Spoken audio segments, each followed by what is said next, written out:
इतकी छोटी बॅटरी तरी पण ब्लूटूथ हेडफोन्स इतका वेळ कसे काय चालतात बरं? ब्लूटूथ हे खूप लो पॉवर प्रोटोकॉल आहे. म्हणजे फोन आणि हेडफोन्स मध्ये डेटा एक्सचेंज करताना खूप कमी पॉवर लागते. उदाहरणार्थ, तुझ्या मोबाईलमध्ये वायफाय किंवा इंटरनेट चालू असेल तर बॅटरी पटकन उतरते, कारण ते सतत मोठे पॅकेट हँडल करतात. पण ब्लूटूथला मात्र छोटे छोटे पॅकेट्स पाठवायचे असतात, जसे की ऑडिओ डेटा. त्यातही ब्लूटूथ नेहमी फुल पॉवर वापरत नाही. सिग्नल स्ट्रॉंग असेल तर तो आपोआप कमी एनर्जी वापरतो.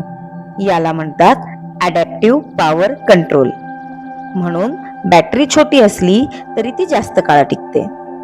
म्हणजेच काय, तर साईजने छोटी पण कामात स्मार्ट. म्हणूनच ब्लूटूथ हेडफोन्स फुल पैसा वसूल ठरतात. अशाच रोजच्या गॅजेट्स मागचं लॉजिक कधी क्विक तर कधी डीप ड्राईव्ह करून शिकायचंय? मग यूट्यूब आणि इन्स्टा दोघांवर लॉजिकलीला नक्की फॉलो करा.